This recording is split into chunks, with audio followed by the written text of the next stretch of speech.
சென்று போன நாட்கள் என்ற ஒரு அருமையான நூல் இங்கே மக்கள் சிந்தனை பேரவை தஞ்சை மாவட்ட கிளை சார்பாக அறிமுகம் செய்யப்படக்கூடிய விழா சிறப்பாக நடைபெற்றுக் கொண்டிருக்கின்றது.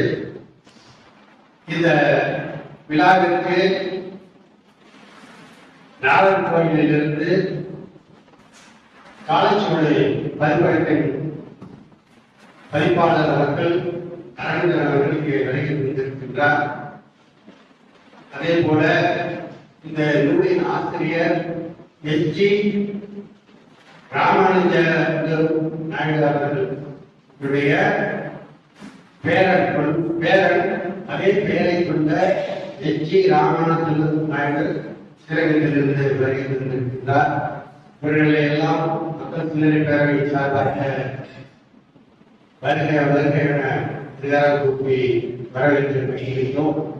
அதே போல பல்வேறு சூழலுக்கிடையே தீபாவளி சமயம், அதே போல மழை மற்றும் இப்படிப்பட்ட சூழ்நிலையிலும் இங்கே ஆர்வத்தோடு வந்து சிறப்பித்துக் கொண்டிருக்கக்கூடிய அனைத்து நண்பர்கள் பல்வேறு அமைப்புகளை சேர்ந்தவர்கள் எல்லோருக்கும் மக்கள் சிந்தனை பேரவை சார்பாக வருக என வரவேற்று மகிழ்கின்றோம். அடுத்ததாக இந்த நூலை பற்றி நூலக ஆசிரியர் மற்றும் இந்த நூலினுடைய காலச்சுவடை பதிப்பாளத்திலிருந்து வருகை தந்திருக்கக்கூடிய பதிப்பாளர் அரவிந்தனை பற்றியும் நூலை பற்றியும் இங்கே நம்மிடையே ஒரு முன் அறிமுகமாக தமிழ் பல்கலைக்கழகத்தினுடைய முன்னாள் செயல்முறையாளர் இந்த நூலினுடைய பதிப்பாசிரியரான ஆரா ஜெயராஜன் அவருடைய நெருங்கிய நண்பர், மிகச்சிறந்த இலக்கியவாதி அவர்கள் செல்வ பாண்டியன் அவர்களை இந்த அறிமுகங்களுக்கு முன்பாக ஒரு சிறு அறிமுகத்தை தரும்படி முதலமைச்சர்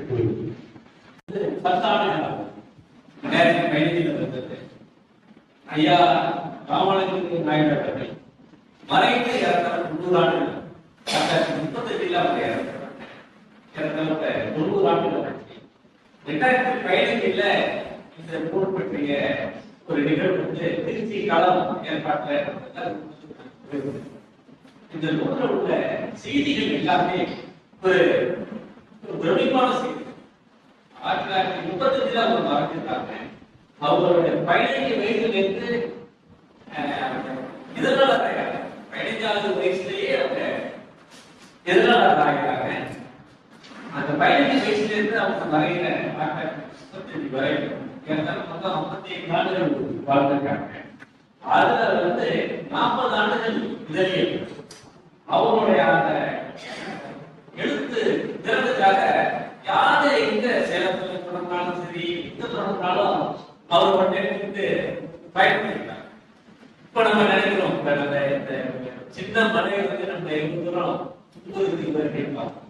இடர்பாடுகளை தாண்டி இதழியல் குடியரசு பெரிய பெரிய ஆட்களோட பழகிருக்காங்க. இந்த பக்கம் பாரதியார் இருக்காங்க. அது மாதிரி வந்து ஒரு தொடர்பு கல்விகள் குறைபாடு காலத்திலேயே நேரடி தொடர்புகள் எடுத்து இதழியல் ஒரு பெரிய முத்தாய்ப்பா ராமானுஜ நாயுடு அவர்கள் பணியாற்றிருக்காங்க. அதை பற்றிய ஒரு சேகரிப்பு அதுல வந்து சொல்லியிருக்காரு. எனக்கு கிடைத்த புள்ளிகளை வந்து இந்த போலத்தை போடுறேன். ஆனால் அந்த புள்ளிகளுக்கு அவ்வளவு புள்ளிகள் கிடைச்சிருக்கு. அதை பற்றிய விரிவான உரையாற்ற கலைஞரோட அரவிந்தர்கள் ராமானுஜ நாயுடைய பெயர் அவங்களும் ராமானுஜம் அவர்கள் திருச்சியிலிருந்து இந்த நிகழ்ச்சிக்கு வரப்பட்டாங்க. அவங்க நம்ம அரவிந்தன் ஐயாவுடைய ஆய்வுக்கு நம்ம செவிமடுக்கும் நன்றி.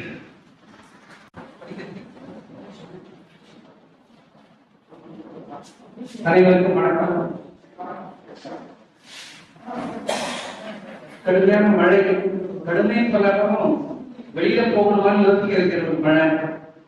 அந்த நசரக்கூடிய மழை வந்து நம்ம வந்து வெளியில போறதுக்கு அதுவும் சாயந்தர நேரத்தில் பெஞ்சதுன்னா எதுக்கு போகணும் அப்படின்னு தோணும். அதை தாண்டி ஒரு 10-12 பேர் இருக்கிறது பெரிய விஷயம்.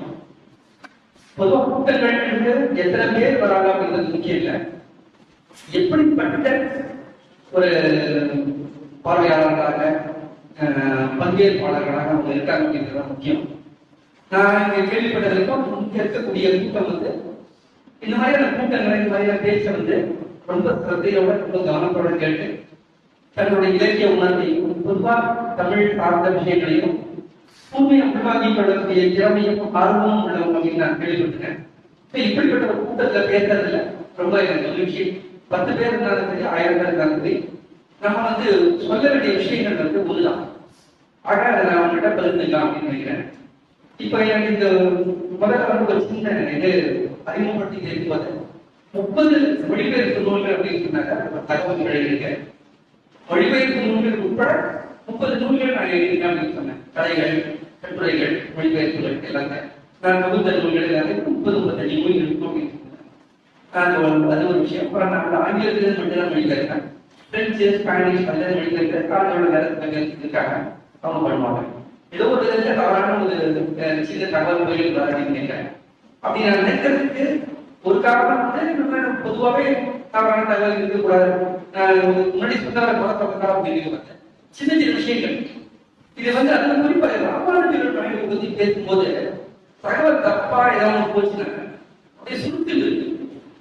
ஏன்னா ராமானுஜர் நாயுடு 3 ஆண்டுகளுக்கு முன்னால அவர் சில இடங்கள் எழுதும்போது அவர் பத்தி சொல்லும்போது முதல்ல எனக்கு தோன்ற விஷயம் என்ன, அவருடைய தகவல்.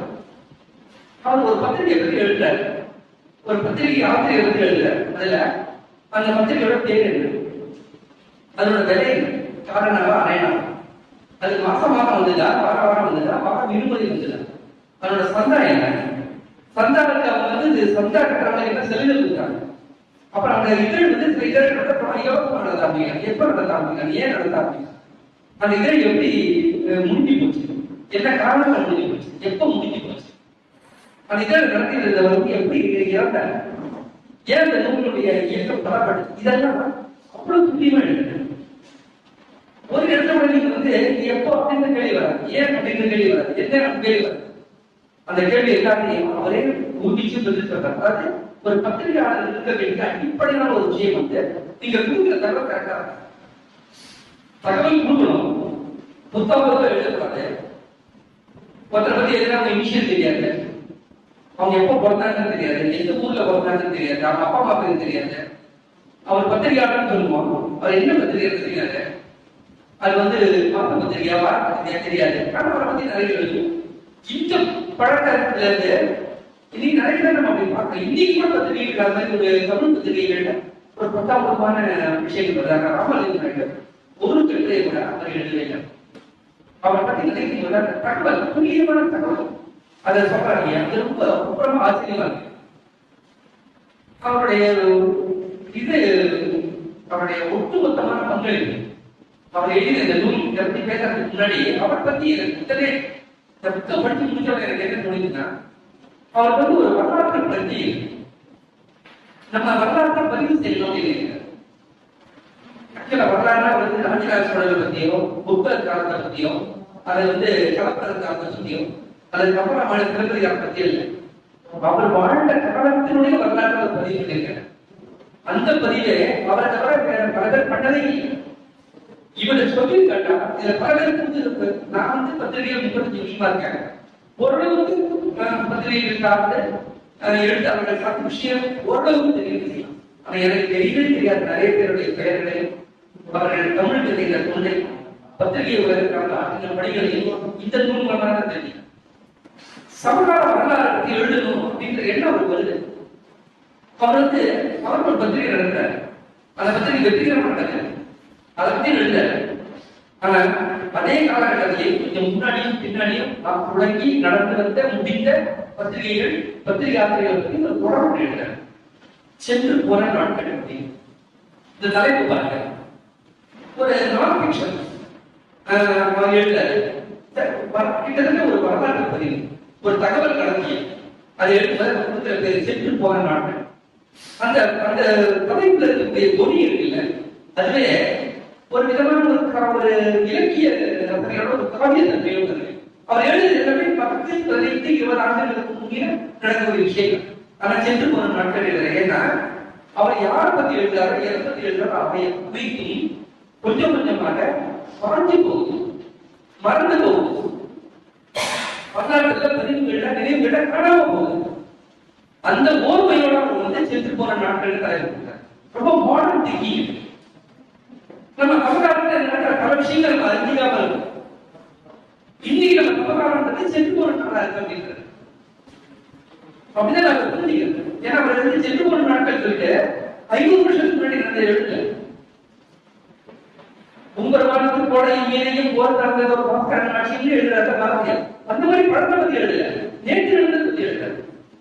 அதை சென்று போன நாட்கள் எழுதும்போது அந்த மாடர்ன் திங்கிங் எழுதிருப்பாரு. நம்ம எப்படி சமகாலத்தை கூட சரியா பார்க்காம இருக்கோம் அப்படின்றது இந்த கட்டுரைகள் படிக்கும்போது புரியுது. அவர் எழுதியா சொல்ல யாரையும் புரிஞ்சாங்க. ஆனா அவர் எழுதிய விதத்தை பார்க்கும்போது, எழுதிய விஷயங்களை பார்க்கும்போது, யாருமே பிரதிநிதியான விஷயங்களை பண்றதை பார்க்கும்போது அவருக்கு அந்த நவீன பார்வை, சமகால பார்வை, தகவல்களை பதிவு செய்யக்கூடிய முக்கியத்துவம், ஆழ்மைகளுடைய பங்களிப்புகளை சொல்ற முக்கியத்துவம் அதை அவர் தெரிஞ்சு இந்த வரலாற்று உணர்வு இருக்கு இல்லையா, இது எனக்கு ராமாயண நாயகர்கள் நான்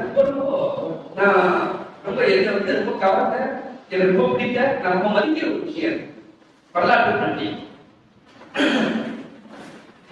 அடுத்தது நீங்க பாத்தீங்கன்னா தகவல் தகவல் தகவல் நீங்க இப்ப இன்ஃபர்மேஷன் வந்து எந்த இப்ப சின்ன புக்குங்க இப்ப இன்ஃபர்மேஷன் இருக்கு. ஆனா இப்ப இன்ஃபர்மேஷன் வந்து இப்ப தகவலோட இப்ப சுவாரஸ்யமா ஒரு புத்தகம் படிக்க முடியுமா? இப்ப நான் இதுல புத்தகத்தில் பாடமே படிக்கிறீங்க, திரும்ப அப்போ கொஞ்சம் குறைஞ்சி ட்ரெயின்ல புத்தகம் படிச்சேன், இப்ப ரொம்ப படிச்சேன், படிச்சதை திரும்பி படிக்கிற புதுசா படிக்கிறேன். ஒரு விஷயத்தை நீங்க படிச்சதே திரும்ப படிக்கிறீங்க, அது ரொம்ப முக்கிய காலகட்டத்தில் படிச்சா ஏற்கனவே படிச்சது உங்களுக்கு போனோம் 10 வருஷம் கட்டி படிச்சப்ப தோணும்.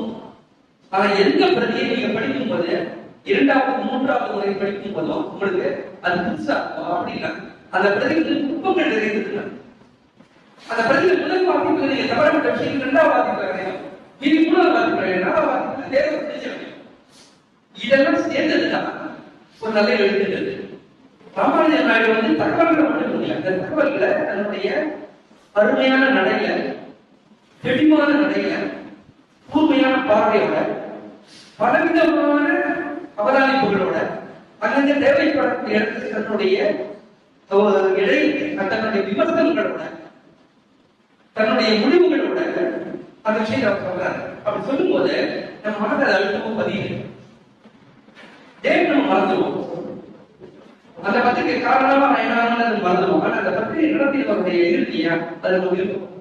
இந்த தகவல் சொல்லும் போது ரொம்ப சுவாரஸ்யமா ஏற்பட்டது அந்த பெயர்கள், பத்திரிகையோட பெயர்கள் பாத்தீங்கன்னா அந்த காலத்துல எல்லாமே வந்து 19ஆம் நூற்றாண்டுடைய இறுதியில இருந்து 20ஆம் நூற்றாண்டுடைய தொடக்க 25 ஆண்டுகளுக்குள்ள நடந்த பத்திரிகைகள் பேர் படிக்கிற பாருங்க.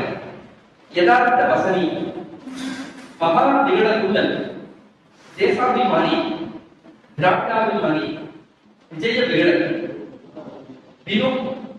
வினோத பாஷ்யம், ஜனானுகூலன், பிரஜானுகூலன், இது மாதிரி நிறைய. இது எல்லாத்தையும் பார்த்தீங்கன்னா ஒரு விஷயம் உங்களுக்கு எதுவுமே ஒரு தனித்தமிழ் விழுப்பு கிடையாது. சொல்ல போனா இதுல பலர் வந்து தமிழே கிடையாது. பிரஜை அனுகூலம் தமிழ் இல்லை, ஜன அனுகூலம் தமிழ் இல்லை, யதார்த்த வசதி தமிழ் கிடையாது, மகாவிகட வந்து தமிழ் கிடையாது. எல்லாமே மொழிபுறவான். அதாவது தமிழில் கலந்துட்டு வடமொழி சொற்களை வச்சு எழுதியிருக்காங்க. வடமொழி சொற்கள் தமிழ் கலந்து வரல. சுதந்திர சங்குனா அதுல சங்குன்ற சங்குன்ற வடமொழி சொல்லுங்க, சுதந்திர உணர்வுன்றீங்க, சுதந்திர வடமொழி, சுதந்திர தமிழ், இப்படின்னா முழுக்க முழுக்க வடமொழியில் அமைஞ்ச பேரா இருக்கு. அந்த காலகட்டத்தில் தமிழ் எப்படி இருந்தது அப்படின்றது நம்மளுக்கு இந்த கலைஞர் தகவல்கள் அப்படின்றது வந்து எப்பவுமே வந்து ஒற்றைப்படை தன்மையான இல்லை. நீங்க ஒரு பேரை சொல்றீங்க, பேர் சொல்லும் போது அந்த பெயர் ஒரு தகவல், அந்த பெயர் ஏன் அப்படி வைக்கப்பட்டது இன்னொரு தகவல். உதாரணமா பருத்திபார கலைஞர் அப்படின்னு சொல்லும் போது நம்மளுக்கு ஒரு விதமான படம் கிடையாது. சூரிய நாராயண சாஸ்திரின்னு சொல்லும்போது வேற ஒரு படம் கிடையாது. அதை பத்தி ஒரு கதை இருக்கு. அவர் ஒண்ணு தனிக்கப்பட்டார பாதிக்கல அப்படின்னா ஆனா சூரியநாராயண சாஸ்திரி அப்படின்னு சொல்லலாம் பரிசுமலை கலைஞர்கள் ஒரே இடம். ஆனா ரெண்டு பேரையும் கேட்கும் போது நம்மளுக்கு எழக்கூடிய உணர்வு இருக்காங்க.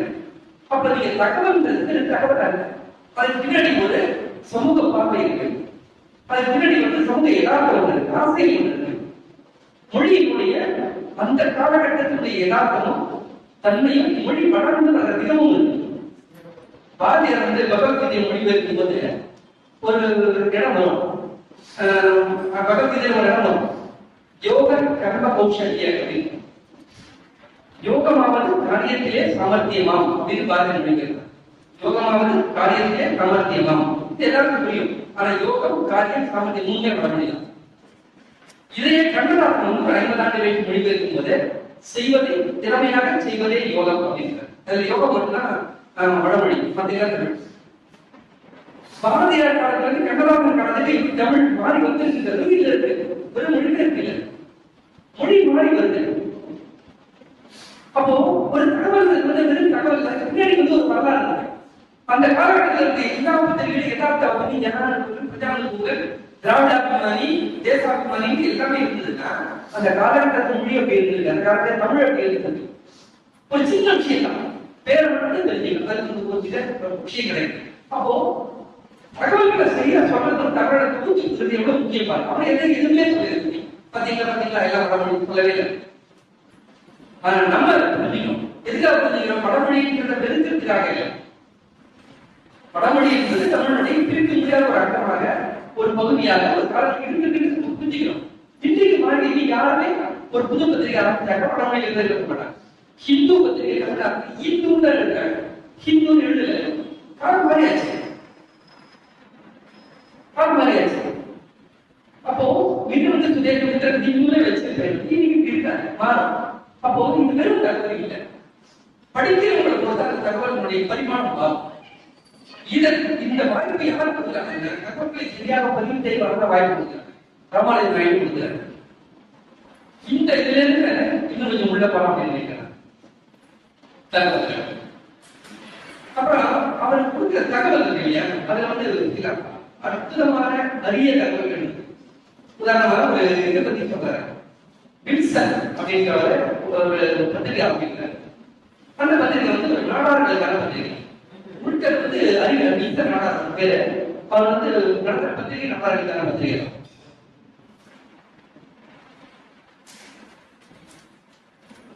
D Wilson, T A John Nadar, இவங்க 2 பேரும் நடத்துறாங்க.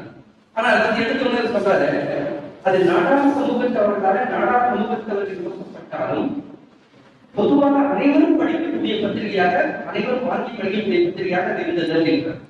இன்னைக்கு யோசிச்சு பாருங்க, எந்த ஜாதி பத்திரிகையாக மற்ற ஜாதிக்காரங்க படிப்பாங்க தெரியாது, ஒரு சமுதாயத்தில் எதாவது நடக்கும், மற்ற ஜாதிக்காரங்க அந்த கையால போடுவாங்க, தொடர்பாக இருக்குமா இருக்காது. ஆனா அன்னைக்கு தன்னுடைய ஜாதி முன்னிறுத்தி நடத்தினாங்க அந்த பத்திரிகையை எல்லாரும் படிக்கிறவங்க நடத்தினாங்க. ஒரு காலகட்டத்தில் வந்து அந்த பத்திரிகை வந்து அந்த 2 பேர் இருக்காங்க, அதுல ஒருத்தர் பிரிஞ்சு வர்றாரு, அந்த ஜான் நாடார் பிரிஞ்சு வர்றாரு. பிரிஞ்சு வந்து ராமானுஜன் நாயுடு வச்சு ஒரு பத்திரிகை ஆரம்பிக்கிறார். ராமானுஜன் நாயுடு திருச்சியில அந்த வேலையை பண்றாரு, திருச்சி ஸ்ரீரங்கம். அவர் வந்து சேலத்துல அந்த விஷயத்தை கோஆர்டினேட் பண்றாரு.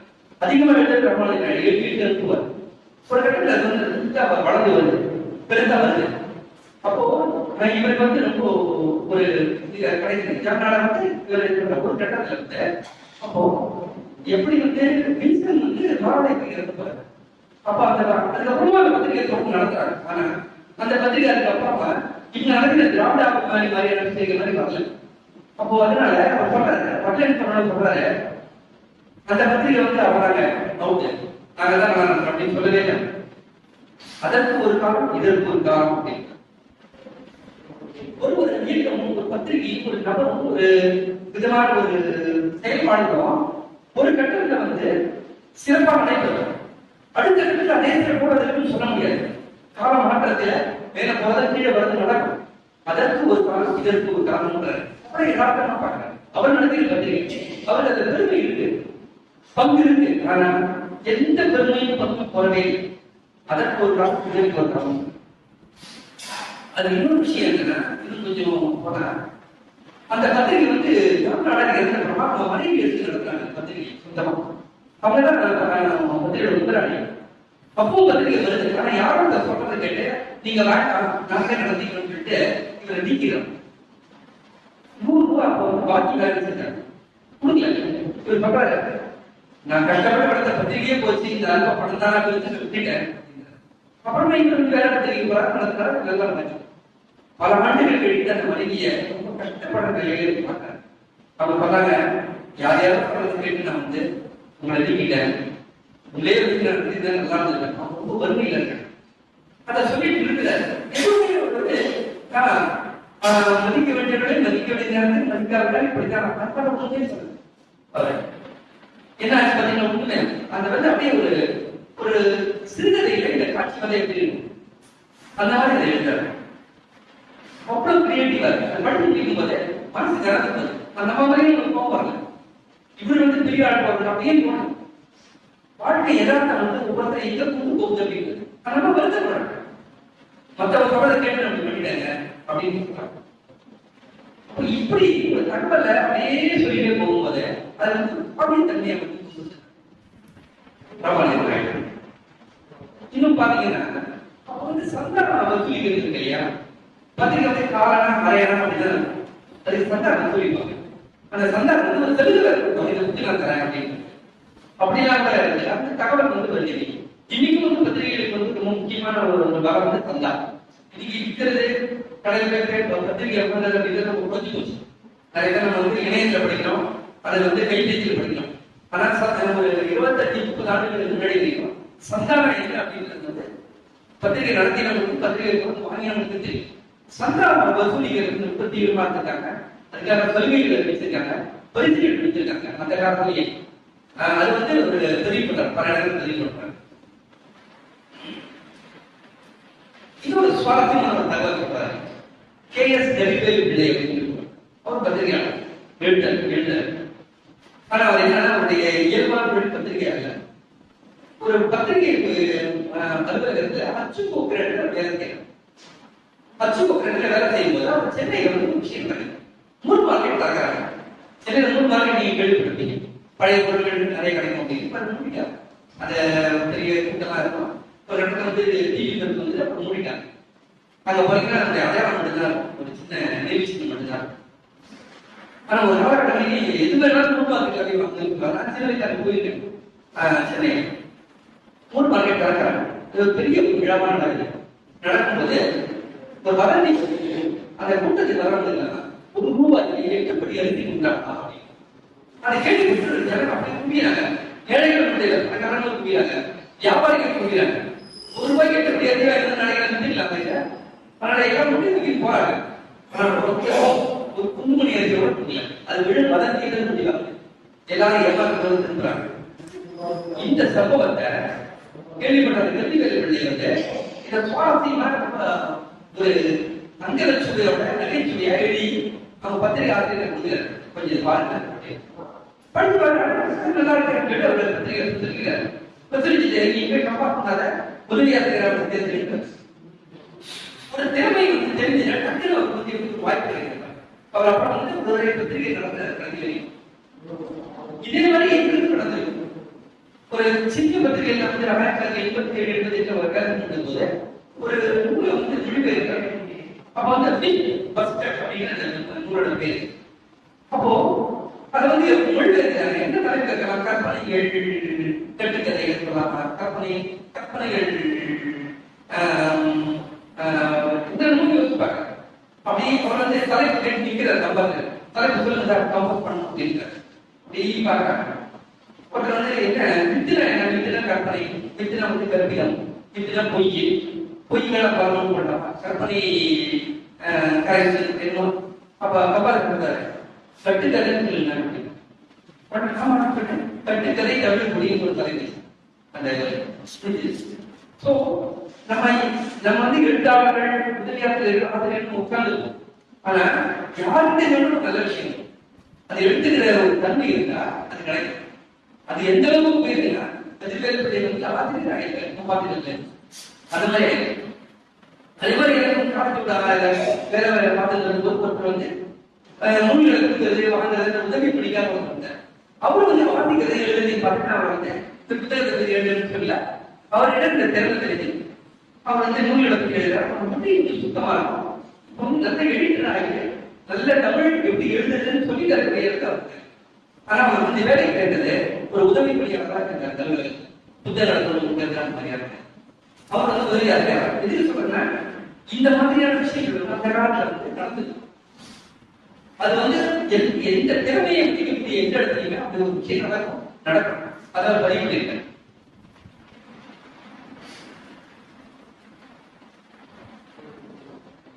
விஜய விகடன் அப்படின்னு ஒரு பத்திரிகை, அதை பத்தி ஒரு அருமையான தகவல் கொடுக்குறாரு. அந்த பத்திரிகை வந்து ரொம்ப விகடன் அப்படின்னாலே தெரியும், நகைச்சுவை, ரொம்ப நகைச்சுவையா பல விஷயங்கள் எழுது. அந்த விஜய விகடன் பத்திரிகை என்னன்னா எல்லாத்தையும் எழுதும். அது வந்து நல்ல போகுது. போன வார பத்திரிகை, வாரம் விடுமுறை பத்திரிகை பண்ணிட்டார். ஒரு பத்திரிகை காரணம் அப்படின்னா காரணம் அந்த காரணம் வந்து அரசாங்கம் வந்து காரணம் பத்திரிகைக்கு தெளிவு கொடுத்தோம். அது வந்து இல்ல பத்திரிகை வேற வந்து கொஞ்சம் அதிகம், ஆனா அது வந்து காரணம் தெளிவு கொடுத்தோம். ஆனா இந்த பத்திரிகை விஜய் விகடன் இருக்கு இல்லையா, அவங்க வந்து நிறைய விஷயங்கள் எழுதும்போது கொஞ்சம் வந்து இதான விஷயங்கள் எழுதுவாங்க, காமராசன் விஷயங்கள் எழுதுவாங்க. அந்த மாதிரி ரொம்ப ஓவரா போகாது, கொஞ்சம் நடவடிக்கைவாங்க, கொஞ்சம் எல்லாம் எழுதுவாங்க. அப்படி என்ன மீறதுனால என்ன பண்ணாங்க, உங்களுக்கு சலுகை கிடையாதுன்னு சொல்லிட்டாங்க. உங்களுக்கு அரைநாள் ஸ்டாம்ப் அரைநாள் ஸ்டாம்ப் அப்படிதான் சொல்லிட்டாங்க. இவர் என்ன பண்ணாரு, பாரதி 2 பத்திரிகை இல்ல 2 பத்திரிகை ஒன்றா வித்தியாசம் ஆரம்பிச்சார். அரைநாள் அதே காலத்துல நான் அப்படிங்கிறத அனுப்ப ஆரம்பிச்சேன். இந்த மாதிரி ஒரு ஆர்டர். அதை எப்படி வந்து ஒரு விஷயம் நடக்குதுன்னா, ஒரு விதி வருதுன்னா அதுக்கு தெரியும், கல்வியில் போறதுக்கு நுழைவுங்கிற மாதிரி அந்த விஷயத்தை தெரியும். வீரசலிங்கம் பந்துவை பத்தி ஒரு சித்திரம் இருக்கு. அதுல அவன் வீரசலிங்கம் பந்துவை பத்தி ஒரு பெரிய ஒரு பிக்சர் கொடுத்தாரு. அவன் யார் என்ன அப்படின்னு வங்காளத்தில் ஈஸ்வர சித்தர் என்ன பண்ணாரோ அதை வந்து அவர் வந்து ஆந்திர பிரதேசத்துல பண்ணியிருக்காரு. அதாவது விதவை மறுமணத்துல ஆரம்பிச்சு, கல்வியில ஆரம்பிச்சு, சாதி வேற்றுமையற்ற சமுதாயத்தை ஆளுறதுக்கான விஷயங்கள், தன்னுடைய சொந்த சாதியை எதிர்த்து அவர் செஞ்ச வேலைகளை எழுதிட்டார். அதான் எனக்கு ரொம்ப ஆச்சரியமா இருந்தது என்னன்னா, வீரசலிங்கம் பந்து வந்து தன்னுடைய தனி வரலாறு 800 பக்கத்தில் எழுதிட்டார். 800 பக்கத்துக்கு தனி வரலாறு எழுதிட்டார். அந்த புக்கெல்லாம் கிடைக்கு தானே தெரியும். அப்படிப்பட்ட ஒரு தகவல் அது. இந்த மாதிரி ஒரு ஆச்சரியமான தகவல்கள் பதிவு பண்றாரு. வாராவதி ஒரு தகவல், வாராமபாடி ஐயங்க அவரும் பிராமண குலத்தை சேர்ந்தவர். ஆனா காந்திய கொள்கைகள்ல ஈர்க்கப்பட்டு சமத்துவத்தை நாடி அவர் வந்து சமூக பணியாளர் எழுதுறாரு. அவர் வந்து ஒரு ஹோட்டலுக்கு போறாரு. ஹோட்டலுக்கு போகும்போது அந்த ஹோட்டல்ல வந்து பிராமணர்களுக்கு தனியா சாப்பாடு போடுறது பழக்கம் இருந்தது. அவர் அந்த மரத்துல தேடி உட்கார்றாரு. தேடி உட்காரத்தை பார்த்துட்டு அந்த ஹோட்டல் யாராவது போகுது, நீங்க என்ன போய் உட்காருங்க அப்படின்ட்டு. ஆனா நீ என்னோட நினைச்சுக்கிறேன் உட்கார்ந்துட்டு உட்கார்ந்து போறாரு. இந்த விஷயத்த தெரியும். இந்த மாதிரி வந்து ஒரு குழந்தைகள் அவங்க என்ன எழுதினாங்க, அவங்க என்ன படிச்சாங்க அப்படிங்கிறத தாண்டி அவங்களோட சின்ன சின்ன விஷயங்கள் என்ன நடந்தது அப்படின்னு எனக்கு தெரியும். பழங்காலத்து பத்திரிகைகள் பெற்று ஒரு கட்டு இருக்கு. அதாவது 19ஆம் நூற்றாண்டில் வந்த பத்திரிகைகள் அதை பத்தி ஒரு கட்டு இருக்கு. அந்த கட்டுரை பாத்தீங்கன்னா அந்த பத்திரிகைகள் அந்த பெயர் அதுல பெண் எழுத்தாளர்கள், பெண் பத்திரிகையாளர்கள், லட்சுமி அம்மன், கலர்வேலிங்கை அம்மன், அசலாம்பிகை அம்மன், உங்களெல்லாம் கவனமா பதிவு. அந்த காலத்துல 19ஆம் நூற்றாண்டின் இறுதியில் 20ஆம் நூற்றாண்டின் தொடக்கத்திலையும் படித்து பத்திரிகைகள் எழுதிய 3 பெண்களுக்கு தெரியும். இந்த மாதிரியான தகவல்கள் வந்து முழுக்க அள்ளி வீசிருக்காங்க. அப்படியே ஒரு பத்திரிகை பற்றி எழுதும்போது தகவல்கள் இருக்கும்போது கூடுதல் தகவல் தரது, துல்லியமான தகவல் தரதெல்லாம் தாண்டி ஒரு தகவல் இருக்கும்போது அவர் வந்து ரொம்ப சுவாரஸ்யமான ஒரு நடைய வந்து இருக்கு. ஒரு பத்திரிகை பற்றி சொல்றாரு. அந்த பத்திரிகை வந்து கத்திரிக்கோள் வச்சு நடந்த பத்திரிகை. அதாவது ஒரு பத்திரிகை நடத்தி செஞ்சவர் வந்து இறந்து போயிட்டார். இவங்க வந்து அந்த பத்திரிகை தொடர்ந்து நடத்தணும். ஏற்கனவே ஆசிரியர் நீங்க நம்மளே பண்ணிக்கலாம். எப்படி பண்ண முடியும்? ஆசிரியர் இறந்த அது கூட ஆசிரியர் நீங்க நீக்கிட்டீங்க, அப்புறம் எப்படி நடத்துறீங்க?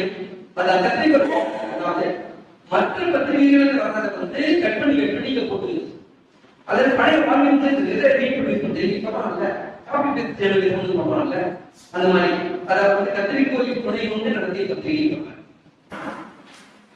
எவ்வளவு அழகா அது வந்து தமிழர் பழகிறாங்க. கத்திரிக்கோயில் துணை கொண்டு நடத்திய பத்திரிகை, பழைய வாழ்க்கைகளை சுரண்டி சுரண்டி நடத்தின பத்திரிகை, சுரண்டி எழுதி போடுறேன். அப்ப அந்த அவங்களோட பத்திரிகை எப்படி என்ன நடக்கும் சீக்கிரமா எடுத்து போச்சு அப்படின்னு எழுதுறாரு. அதே மாதிரி சொன்னமல் சொன்ன இல்லையா, அந்த பத்திரிகை நடத்திட்டவங்க வந்து கடைசியில வந்து நம்மளே வச்சிருக்கலாம் சொன்ன இல்லையா, அந்த விஷயம் வந்து நீங்க படித்து பாத்தீங்கன்னா ஒரு சிறுவர் மாதிரியே இருக்கு இடம். பாராபதி எழுதும்போது இவருடைய பார்வை அதாவது பத்திரிகையாளராக இருக்காரு, தமிழ் அபிமானம் இருக்கு, தமிழ் நல்லா எழுதுறாரு, அதெல்லாம் தாண்டி அவர் வந்து ஒரு முற்போக்கு பார்வை இந்த காலத்துல ரொம்ப அழுத்தமா பாரா வந்து தன்னுடைய சாதி அமைப்புக்கு எதிராக போராடுறாரு, சமத்துவத்து நோக்கியவரை இது பண்றாரு.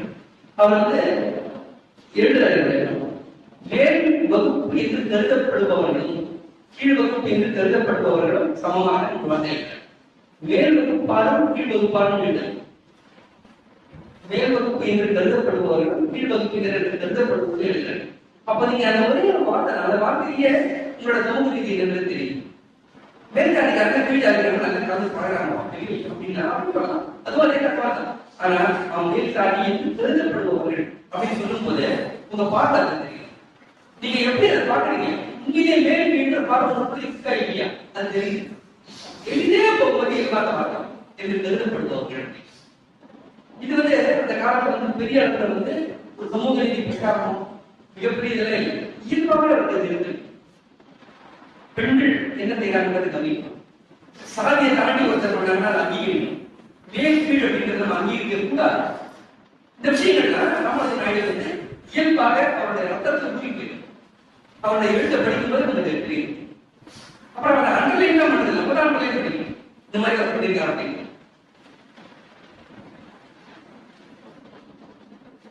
அப்புறம் ஒரு விஷயம் முக்கியமாக ஒரு எழுத்தாளரோ ஒரு பத்திரிகையாளரோ ஒரு பெரியவரோ உயிரோடு இருக்கும்போது நீங்க அவரை அங்கீகரிக்கணும்.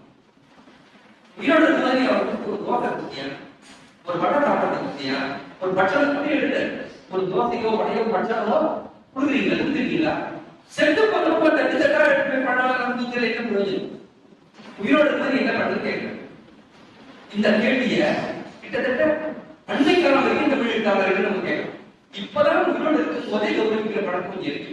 கடந்த 20-25 ஆண்டுகளா அது முன்னாடி உயிரோடு இருக்கும்போது எல்லாருக்கும் பெரிய கவனமே கிடையாது, அங்கீகாரமே கிடையாது. தமிழ்நாட்டு ஒரு பல பேருக்கு தெரியாது. அப்படிதான் கிடையாது. பாப்பின் தாராளமற்ற 2 நாள் தெரியாது, சீனாக தெரியாது. அதாவது குறிப்பிட்ட தரப்பு 3 பேருக்கு தெரியும். ஆனா இப்ப நம்ம மொழி இருந்தான் அப்படிங்கிறது பரவாயில்ல யாருக்கும் தெரியாது. அவங்க இருந்த போது அவங்க எந்த பாராட்டுகளும் நடந்தது, எந்த அங்கீகாரமும் நடந்தது, எந்த விருதும் கிடைத்தது. இந்த மாதிரியான அமைப்புகள் வச்சு ஒரு நூல் அறிமுகம் நடந்தது. ஒரு சில சோமிநாத வந்து அவங்க வீட்டுல ஒரு 10 பேருக்கு கூட்டு பாரதியார் பத்தியார் பத்தி பேசிட்டு இருக்காங்க. பெரிய தவிர சமுதாயத்துக்கு பழக்கம் இல்லை. அதே சொல்றாரு, இதை அவர் எழுதும்போது 1920 எழுதியிருக்காரு. நீங்க உயிரோட இருக்கும்போது அவருக்கு தோசையும் பட்சணமும் வடையும் செத்ததுக்கு அப்புறம் தட்டு தட்டா எழுதி அவங்க வீட்டுல இது பண்ண வேண்டியது, சீர்படுத்த பண்ண வேண்டியது அந்த பாட்டு அவர் முன்வைக்கிறார். அது இன்னைக்கு ரொம்ப முக்கியமான ஒரு பாட்டு. ஒருத்தர் சமுதாயத்தை பங்களிக்கிறாங்க நினைச்சோம்னா அவங்க உயிரோட இருக்கும்போதே சொல்லணும். இப்ப நம்ம வந்து 80 வயதானவர்களுடைய பங்களிப்பு தெரியும். இறந்து பண்ணோம்னா தெரியாது நீங்க என்ன செய்ய. ஆனா அதனால நாங்க என்ன பண்ண முடியல, 80 வயதானவர்களை ஒரு முழுமையான பாட்டு பத்தி நினைச்சு அவங்களோட பங்களிப்பை வந்து எழுதலாம் அப்படின்னு. அதுல வந்து ஆசிரியர் பணி பத்தி எழுதியிருந்தால் அதுல கொஞ்சம் இந்த பிரச்சனை வந்து உயிரோடு இருக்கும் போது நீங்க அங்கீகரிக்கணும், அவர் பாராட்டணும் அப்படின்னு. அப்புறம் மாறா பத்தி அவர் ஒரு தகவல் கொடுக்கிறாரு. அவர் 50 வயசு அப்படின்னு 50 வயது ஆயிடும் அப்படின்னு எழுதுறாரு. அதே பத்திரிகையில அந்த பத்திரிகை ஆசிரியர் நோக்குறாரு. வாராவின்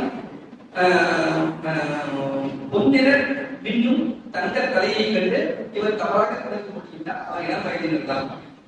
அதாவது அதிகமாக கலைஞ்சு போச்சு இவர் அப்படின்னு ஆசிரியர் குறிப்பு போட்டுருக்காரு. அது வந்து ராமானுஜ நாயுடைய பத்தியில அந்த குறிப்பு பார்க்கும்போது அந்த காலத்துல வந்து ஒரு கட்டுரைய அப்படியே அப்படி பார்த்து அதை கூட பார்க்காம போடுறது அந்த பழக்கம் கிடையாது. படிச்சு பார்த்து அது தேவைப்பட்டா சில கேள்விகளை கேட்டு சந்தேகங்களை எழுப்பி தேவைப்பட்டா புத்தகம் போடுற பழக்கம். அதுதான் தெரியாது இதழியல். எனக்கு கதை போடுவேன், நீ 2 பக்கம் எழுதி 2 பக்கம் எழுதுறது இதழியல் கிடையாது. அது வந்து நீங்க ஒரு கடையை வாடகை போடுற மாதிரி, இந்த கடையை பெட்டி கடை எடுத்தீங்க, இந்த கடையை வந்து சாராய கடை எடுத்தீங்க அப்படிங்கிற மாதிரி நீங்க வந்து நடத்துறீங்கன்னா அது என்ன பதில் தெரியும். அதுக்கு நீங்க ஒரு நோட் போடுவீங்க, அதுக்கு நீங்க ஒரு குறிப்பு எழுதுவீங்க, அதை கேட்பீங்க, அந்த விஷயம் நடத்துறீங்க, அதை பத்தி அது இந்த நூலை பதிவாயிருக்கு. அதே மாதிரி அவர் மொழிபெயர்ப்பு இருக்கு இல்லையா, அதை பத்தி அவர் வந்து ஒரு தூய்மையான ஒரு பார்வை.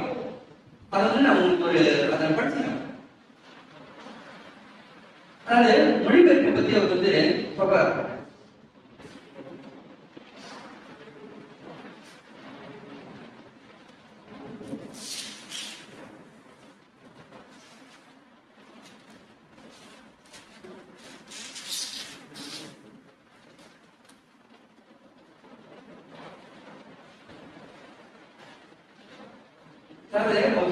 படிக்கிறேன். இப்போ மொழிபெயர்ப்பு பத்தி நிறைய விவாதம் நீங்க பார்த்துருப்பீங்க.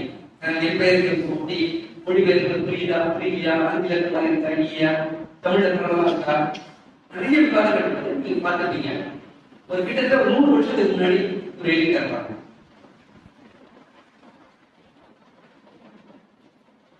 வேறொரு பாஷையிலிருந்து மொழிபெயர்ப்பதையும் கலைநேயர்கள் வேதப்படுகின்றனர். ஒன்று ஆங்கிலத்தில் இன்றும் நேரான மொழிபெயர்ப்பாக செய்யப்படுகிறது. அந்த மொழிபெயர்ப்பு ஆங்கிலத்தின் போக்கை தெரிவிக்கும். ஆங்கிலம் எப்படி இருக்கும் அதை அப்படின்னு சொல்லும். அது ஆங்கிலத்தை கம்பீர துணியுடன் வரித்திருக்கலாம். எது ஒரிஜினல் ஆங்கிலத்தில் கம்பீரமா இருந்திருக்கலாம். தமிழ் மொழியிலும் அது ரசப்படவில்லை, தித்திக்கவில்லை, மதுர பாஷணமாய் இல்லை. மதுர பாஷணம்னா அதுக்கு இனிமையா இருக்கக்கூடிய மொழிய மதுர பாஷணம்.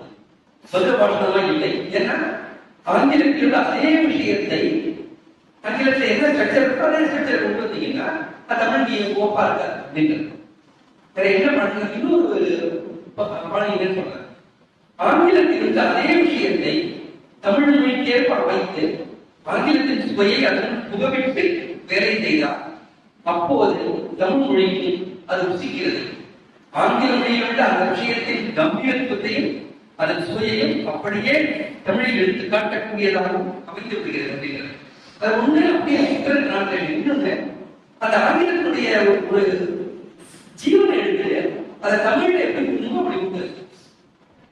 ஆங்கிலத்தை படிக்கும் எல்லாரும் அந்த தமிழுக்கு ஒரு தன்மை உண்டு. அந்த தமிழுக்கு பண்ணணும் அப்படின்ட்டு 2 விதத்துக்கு வரார். அவர் வந்து ஒரு உதாரணம் கொடுக்கிறார். சுவாமி விவேகானந்தருடைய ஒரு 2 லைன் ஞான போதினி பத்திரிகையில் ஞானம் மற்ற தேசங்களில் பரப்புவதற்கு முன் அது குடியேறிய தேசம் இத்தேசமே.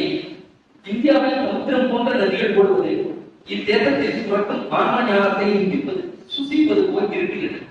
இத்தேகத்தில் என்றும் மகான் செல்வம் சஞ்சரித்தனர் அப்படின்னு மொழிபெயர்ப்பு. இதே விஷயத்தில் லோக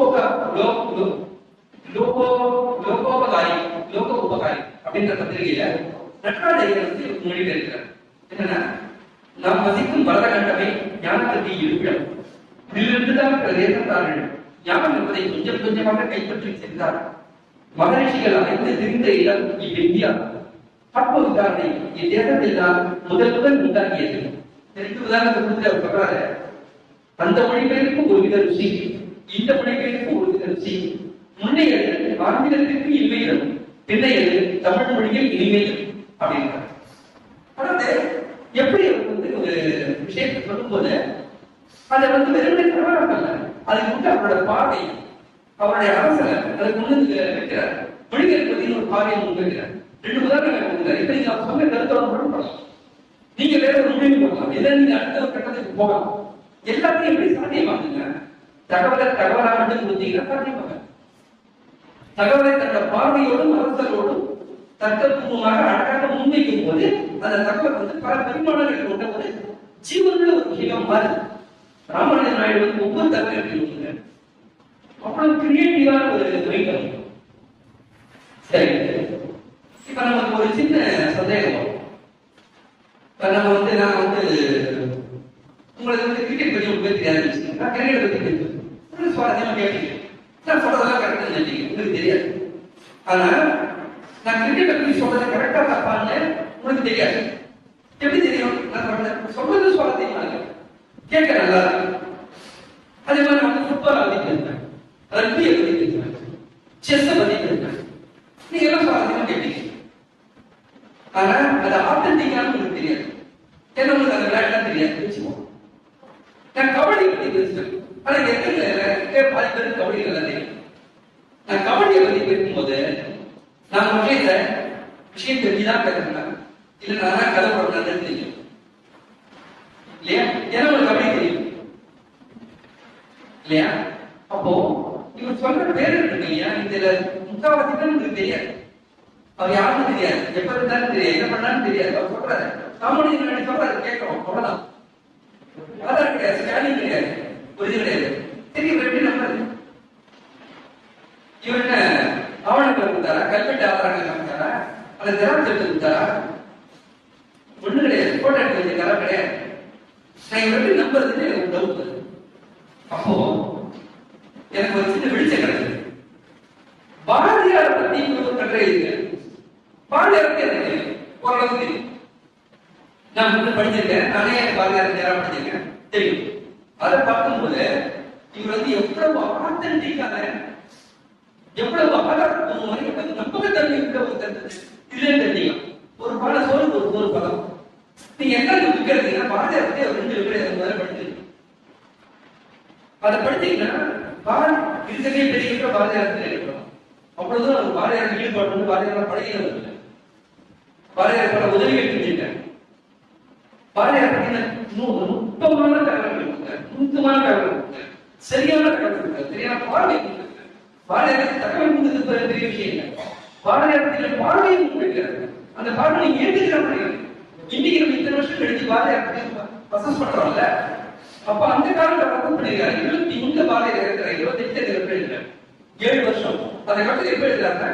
பாரதியாருடைய பாடல்கள் சுதந்திர போராட்டத்தில் மிக முக்கியமான பங்கு வகிக்கும். கூட்டத்தில் பாரதியார் பாட்டு பாடுறாங்க, எழுச்சி வருது, அதை நினைச்சு உணர்ச்சிப்படுறாங்க. உடனே வந்து பாரதியார் பாடல்கள் பொதுவெளியை பாடல்களை தடை பண்ணுது. அந்த தடையை வந்து இந்த கட்டு எழுதுறாங்க. ஜேர்னலிஸ்டிக்கான ஒரு கடமை. அதாவது எந்த ஜேர்னலிஸ்ட் ஒரு விஷயத்தை எழுதுறதுக்கு ஒரு பெருமன், ஒரு தூண்டுதல் இருக்கணும். எங்க இந்தியன் பையில வந்து எங்களோட சீஃப் எடிட்டர் கேட்பாரு, டெல்லியில சொல்லுவாரு, அந்த பேசுவோம் மீட்டிங்ல பேசுவோம், நம்ம திருப்பூர் பனியன் ஃபேக்டரி பத்தி அப்படின்னு. ஓகே, யாரும் Tiruppur is more for one right, but why should we write it now? இப்ப என்ன வந்து இருக்கு, அந்த காலத்தை சொல்லிருக்கேன், why should we write it now? படித்த பேர் சொல்லிருக்கேன்.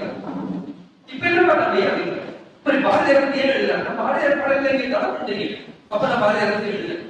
யார் பாரதியாரையும் சொல்றேன். ஏன் அவனோட பாட்டு கேட்டா அவனுக்கு எரியுது? ஏன் அவன் இடத்துல எழுச்சி வருது?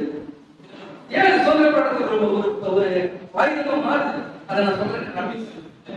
ஒரு பத்திரிகையாளரோட கடமை எப்ப எதை சொல்றதுன்னு அவருக்கு தெரியும்.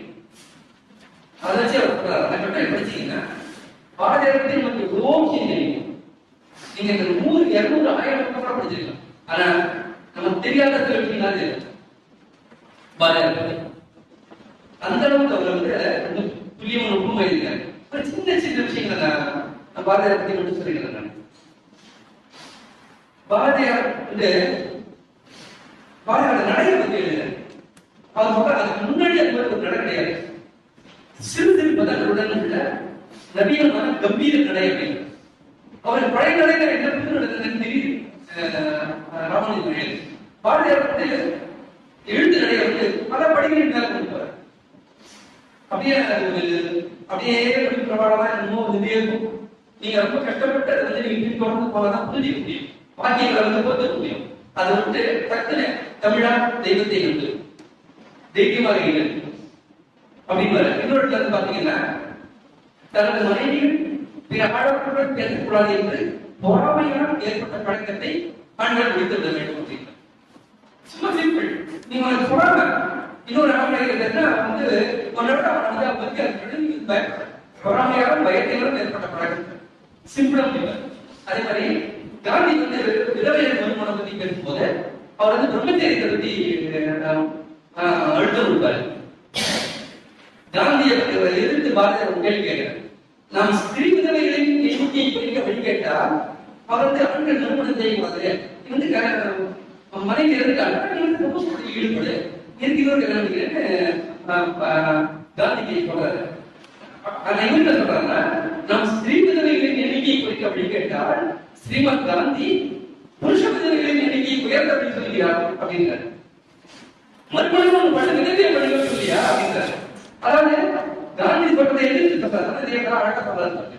நாம் ஸ்திரீ விதவைகளின் எண்ணிக்கையை குறைக்க வழி கேட்டால் ஸ்ரீமான் காந்தி புருஷ விதவைகளின் எண்ணிக்கையை அதிகப்படி சொல்கிறார் அப்படின்றார். இந்த மொழி வந்து அது மொழி கிடையாது. அழகா சொல்ல மாட்டாங்க, தெளிவா சொல்ல மாட்டாங்க, தூக்கமா சொல்ல மாட்டாங்க, சின்ன வாக்கியத்தை சொல்ல மாட்டாங்க. அது சொல்றாரு, துள்ளி குதிக்கும் கம்பீர நடை நவீன நடை அந்த காலகட்டத்தில் புரிஞ்சிருக்காங்க. எழுதுகிற பாட எழுதுறது ஒரு தெரியுது, அது வேற அப்படின்றாங்க. பாடலோட பாட்டை பத்தி எழுதுறாரு, பாண்டியார் பத்தி அவரோட தொலைத்தை பத்தி முன்னே பாராட்டி பாராட்டி எழுதுறாரு. கண்ணன் பாட பத்தி எழுதுறாரு. இதை பத்தி எழுதுறது எனக்கு திறமை இல்லை, எனக்கு தகுதி இல்லைன்ற அதோட உயர்வை சொல்றதுக்கு எனக்கு தகுதி இல்லைன்றாங்க. உயர்வு உணர்ந்தாலும் சொல்ல முடியும். கண்ணன் பாட்டை நீ படிச்சீங்கன்னா ஒவ்வொரு இடமும் அந்த சொன்னாலும் தெரியும். அதை புரிஞ்சுக்க பாரதியார் யாருன்னு அதை புரிஞ்சுக்க. அதனால அந்த வார்த்தை அதை சொல்லும் தகுதியை மட்டுமே இல்லை. அதாவது தன்னோட சமகாலத்துல வாழ்ந்த தன்னுடைய சம வயதிலே கொடுத்த இப்படி ஒரு மதிப்போட பார்க்கறதுக்கான ஒரு மரம் இல்லை, அது பாடுறது இல்லை. அது நம்மளுக்கு வயது இருக்கு. அது பாரதியார வச்சு அதை புரிஞ்சுக்கிட்டு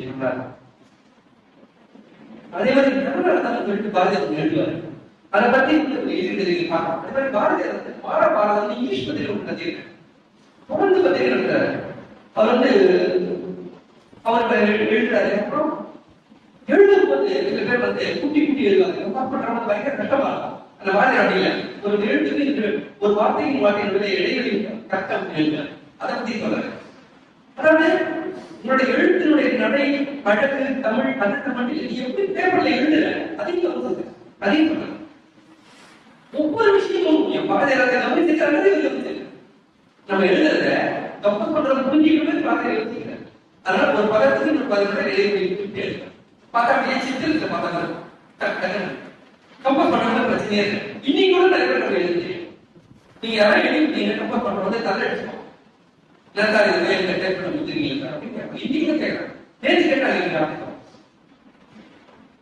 காலத்துல பாரதியாரு எல்லாரும் 25-35 அவ்வளவு மெச்சூரிட்டி, அவ்வளவு அனுபவம், அவ்வளவு தூரம் மற்றவர்களுடைய கஷ்டத்தை புரிஞ்சுக்கிறது, அவ்வளவு தூரம் ஒரு விஷயம் தப்பு நடக்கிறாருக்கான கவனம், கிரியேட்டிவிட்டி மட்டும் இல்லை, இதெல்லாம் சேர்த்து பண்ணணும்.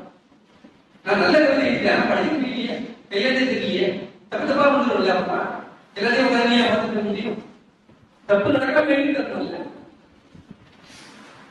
அதை பாரதியார் கவனிச்சு அதான் ராமானுஜன் எழுதுகிறது. ஒரு சிறப்பை உணர்வதற்கு ஒரு சிறப்பு இல்லை, அந்த சிறப்பு அப்படி இருக்கு.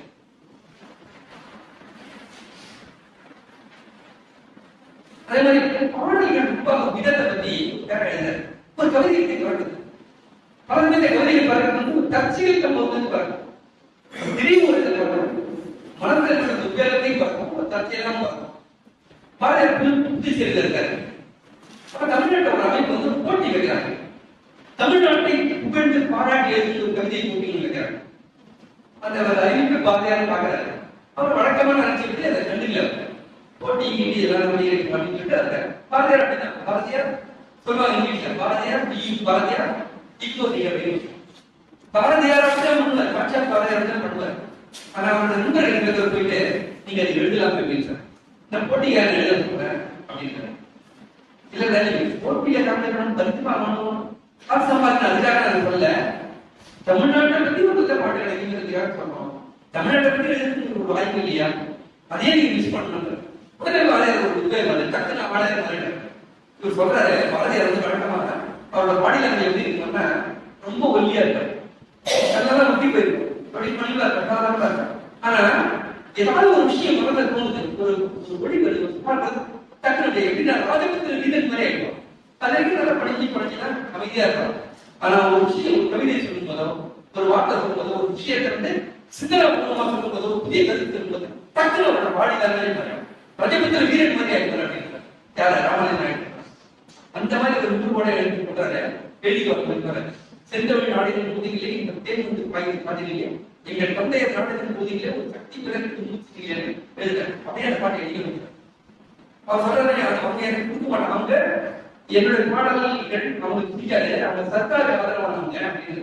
இல்ல பரவாயில்ல எழுதுறாங்க சொல்லப்படியே அவருக்கு விருது கொடுக்கல. ஆனா அந்த அவங்க விருது பாட்டு இன்னைக்கு எங்க போச்சு தெரியாது. அந்த செந்தமிழ் நாடின் பூதிகளே அப்படிங்கிறது ஒரு சக்தி பிறகு நிலைன்றது இல்லையா, அதை பற்றி நிறைய எடுக்கிறீங்க. எங்கள் தந்தையர் நாடுகள் பகுதியிலே ஒரு சக்தி பிறகு முக்கியம். அது எங்கன்னா போட்டுக்கலாம். எங்களுடைய தந்தைன்னு சொல்லலாம், என்னோட தாய்க்கு சொல்லலாம், என்னுடைய இதுன்னு சொல்லலாம், என்னோட மொழின்னு சொல்லலாம், என் நாடுன்னு சொல்லலாம், அதை என்னுடைய பாரம்பரியம் சொல்லலாம், என்னோட பண்பாடு சொல்லலாம். ஒரு சக்தி பிறகு உச்சி நிலைன்றது இல்லை. ஆனால் உயிர்க்கலாம். அது வந்து எப்படி வருதுன்னா யாரோட இந்த தூண்டுதலே இருந்தது. அதை சொல்லும் போது எப்படி ஒரு கவிதை வந்து பலவிதமான தூண்டுதல்களை உருவாக்குறதை எடுத்தேன். அந்த சம்பவத்துல இவர் கூட இருக்காரு, சம்பவத்தை எழுதுறாரு, சம்பவத்தை மட்டும் எழுதல, அந்த சம்பவத்துக்கு ஒரு பாட்டை இருக்கிறார், ஒரு கதையாளர் முன்வைக்கிறார். பாரதியார் யாருன்றதை காட்டுறார். அதுல நிறைய தகவல் பாரதியார் அந்த பள்ளிய கதை முன்பில் அலட்சியப்படுத்துறாரு. சொந்தபுரமாக அவங்க நம்மளுக்கு தூங்க மாட்டாங்க, அவங்க தற்காலிக ஆதரவு பண்ணல, நான் வந்து தற்கால எதிர்த்து எழுதுறவங்க அப்படிங்கிறார். அப்புறமா எழுதுறேன். இது எல்லாத்தையும் பெரிய பண்ணா பாரதியோட ஆளுமையும் தெரியுது, பாரதியோட இயல்பு தெரியுது, பாரதியோட கவித்துவ மேன்மை தெரியுது. அது அத்தனை இவனுக்கு தெரியும். அதாவது உங்களுக்கு வந்து ஒருத்தர் பெரிய மனிதரோட வாழ்ந்தாங்கன்னு போறாரு, அவங்க பெரிய மனிதர்கள் அவங்க வாழ்வதும் தான் தெரியும். அது இவருக்கு தெரிஞ்சது. இவர் மாதிரி ஒரு 3 பேர் தமிழ்நாட்டில் இருந்தா பாரதியார் எல்லாமே பேரமா இருக்கும். ஆனா இந்த மாதிரி 2-3 பேர் தான் இருக்காங்க, சில பேர் தான் இருந்திருக்காங்க. இவ்வளவு சொல்றாரு பாரதியார் பத்தி. ஆனா பாரதியார் ஒரு இடத்துல கொடுத்தாங்க, அந்த நடுநிலைஞர் விடவே இல்லை. பாரதியார் வந்து இந்தியா பத்திரிகை கலாசாரமா எழுதாரு. கலாசாரம் பண்ணி அப்படியே எழுதி அப்படியே இப்பவே போயிட்டு கட்டி எடுத்து கொல்லணும் போறது விடாக்காரங்க அப்படி எழுதுவாரு. அவ்வளவு உண்மையான ஒரு அழுத்தமான அடித்தரமான நடையில விஷயங்கள் எழுதுவார், விமர்சனம் பண்ணி எழுதுவாரு. பயங்கரமா அப்படியே பேப்பர் வந்து பத்தி எரியும். லாதாரா சொல்லுவார்ல, ஒரு காகிதத்தில் உன் எழுத்து திறமையின் முழு சக்தி பிரயோகத்தோடு நெருப்பு என்று எழுதினால் அது புசுங்குகிற நெடி வர வேண்டும் அப்படின்னு வரலாற்றா. மொழியுடைய பவர் அப்படி இருக்கணும் அப்படிங்கிற அந்த அளவுக்கு அந்த மொழிகளை தவம் பண்ணது. அந்த மாதிரி பாரதியாரோட வார்த்தை தீக்குள் நிலை வைத்தால் கீழ்த்து நிற்கின்றது எந்த காரணம். அதாவது பசியா தனி ஒருவனுக்கு உணர்வு இந்த ஜகத்தினை அழிக்கும் உலகத்தையே மொத்த பத்தியா உலகத்தை வச்சுக்கணும் அப்படின்னு அப்படியே இந்த உலகம் அப்படிங்கிற அது ஒரு உணர்ச்சியிலே அவருடைய பாரதியார் அது ஒரு உச்சத்தில் இருக்கு. ஒரு இயல்பான மண்ணில் இருக்க மாட்டேன்.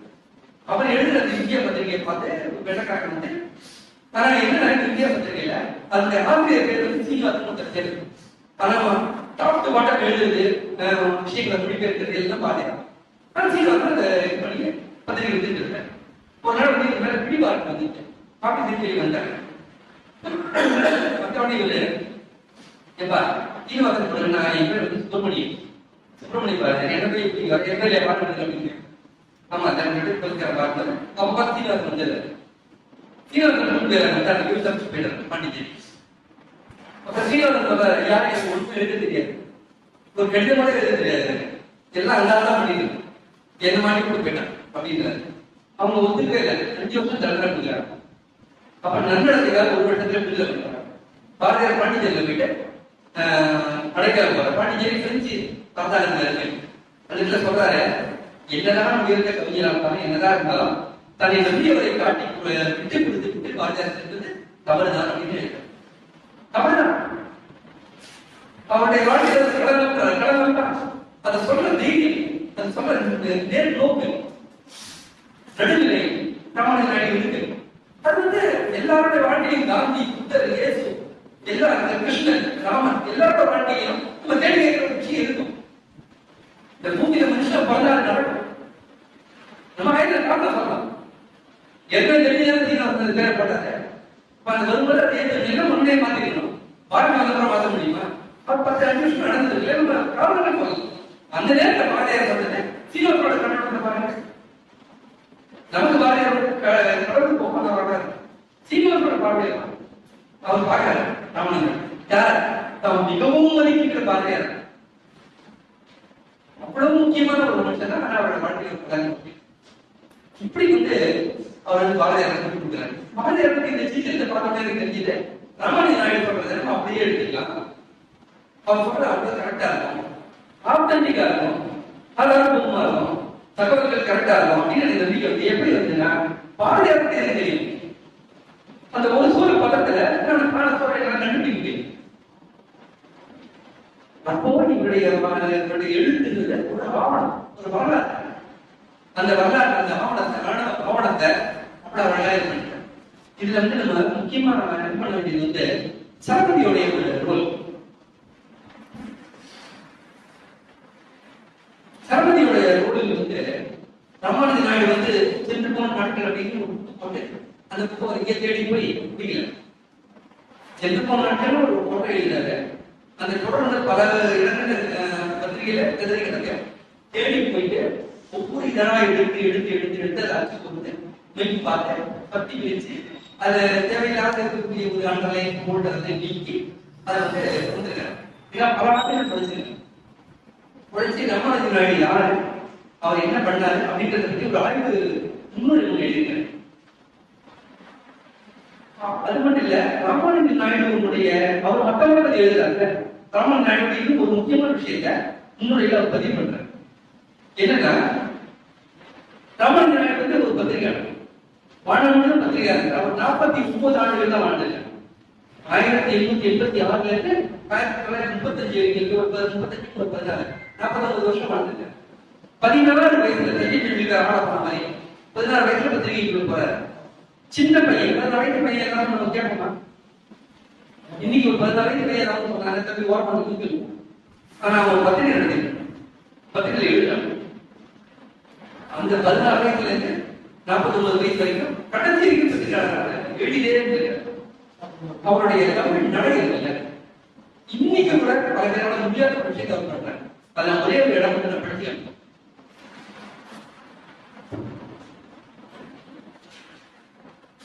அது என்ன சிறப்பு அப்படின்னா, தன்னுடைய அக்காவை பத்தி எழுதுறாரு. அவரோட அக்காவோட அவருக்கு வந்து ரொம்ப ஆழ்ந்த ஒரு அன்பு எழுதுறாரு. 125 வார்த்தை கிட்டத்தட்ட நான் எழுதிப்பாங்க. அந்த 125 வார்த்தை ஒரே ஆனா அது எப்படி இருக்குன்னு பாருங்க. அதுல வந்து நிறைய தகவல் இருக்கு, அதனால படிக்கிறேன். என் ஒரே உடன்பிறப்பாய் தோன்றி நான் எனது மனதை சொற்கலாம் எச்சாக்காய் என்றும் எதிராஜக்காய் என்றும் ஆசையோடு அழைக்க வைத்து எனது திருவிருப்ப விளையாட்டலின் மகிழ்ச்சிகளில் எல்லாம் இன்புற கலந்து நம்பி நம்பி நம்பி என்று சதா காலமும் அழைத்து அடா என்ற இன சொல்லுக்கு அன்புமயமான உருக்க பொருளை கற்பித்து எந்த நாளிலும் என் க்ஷேமத்தையே விரும்பி நின்று என்னைப் போலவே நாவல்களிலும் பத்திரிகைகளிலும் ஆவல் மிகுந்து நான் எழுதும் நூல்களை எல்லாம் திருத்தி கொடுத்து எனது நூலாசிரியர் துறையில் எனக்கு வேண்டிய ஒன்று போராய் பரிமளித்து என்னுடைய உடன் ஒரு தலையணையில் முழங்கி நானும் நீயும் என்று ஒரு புத்தகத்தை எதிர்கால ஒரு பாடிப்படுத்தத்தையே வாசித்து எப்போதும் ஒற்றுமையான் எக்காலத்திலும் மிகாதே அக்காவாதி விரும்பிட்ட கருப்பு லட்சண உத்தமையான எதிரான வள்ளி என்னும் பாரதங்கே என் ஆரோக்கியமே கடவுள் கொடுத்த பெரும் லாபமான உடல் பிறகு என்பதன் ஒப்பற்ற ருத்திகரத்தை நான் உணர்வுடைய எனக்கு நன்கூட்டிய செல்வமே உன்னோடு இருந்து குறித்த நாட்களை என்றும் வரவேன். ஒரே சென்று எங்கேயாவது குழப்பம், எங்கேயாவது இருக்குதா? எங்க இலக்கண பிழை இருக்கா? எங்கேயா வாக்கிய பிழை இருக்கா? செய்வதை செயல்பாடுகளை எங்கேயாவது ஒன்றும் இல்லை. இவ்வளவு தெளிவாக மொழியுடைய ஸ்ட்ரக்சர் புரிஞ்சுட்டவங்க லாங் கண்டென்ட் நான் எழுத முடியும். நீங்க ஜெயகாந்தத்தை பார்க்கலாம், லாங் கண்டென்ட் எழுதுறாங்க புரியும். தமிழ் ஒன்றா படிச்சாலும் பண்ண முடியும். ஷார்ட் கண்டென்ட் எழுதுறது கரெக்டா, லாங் கண்டென்ட் எழுதுறது கரெக்டான்றது நம்ம விவாதிப்போம். லாங் கண்டென்ட் எழுதுறதுக்கு ஒரு திறமை தப்பு இல்லாம எழுதுறது அது ஒரு இருக்கு. அது மட்டும் இல்லை, இன்னைக்கு நீங்க வந்து மரங்களே வெட்டப்பட்டதுன்னு டிவியில் எழுதலாம். ரெண்டே வாக்கியம் ஒரு இலக்கணம், மரங்களே வெட்டப்பட்டது. மரங்களை வெட்டினார்கள், மரங்கள் வெட்டப்பட்டதுன்னு சொல்றோம். இது தெரியாம உட்கார்ந்து பக்கத்து எழுதுறோம், பண்றாங்க. சரி, மாற்றணும். ரெண்டு வார்த்தை, ஒரு வார்த்தையில தப்பு பண்ண முடியாது. இலக்கண பிழை எழுத்து பிழை என்ன பண்ணும், அதெல்லாம் ஒரு வார்த்தையை மட்டும் ரெண்டு வார்த்தை அது ஒரு தப்பு. அப்படிப்பட்ட தமிழ் இன்னைக்கு எழுதாங்க. உங்களுக்கு நீ செக் பண்றது இலக்கணத்தை செக் பண்றது நூற்றுக்கணக்கான நூல்கள் இருந்தாச்சு. இணையத்தில் தேடிதான் கிடைக்கும். ஆனா இன்னைக்கு தப்பா இல்லை. ஆனா அன்னைக்கு எந்த விதமான இது இல்லாம தமிழ அத்தனை ஒரு தமிழ் படிச்சவெல்லாம் கிடையாது. ஸ்கூல்ல காலேஜ் வேற படிச்சது அவட அதில் பாருங்க. அவங்க அக்காவை பத்தி சொல்றாரு, பாசம் மத்தெல்லாம் இருக்கட்டும். அவங்க இலக்கிய உணர்வோட இருந்திருக்காங்க. புத்தகத்தை போட்டி போட்டு படிச்சிருக்காங்க.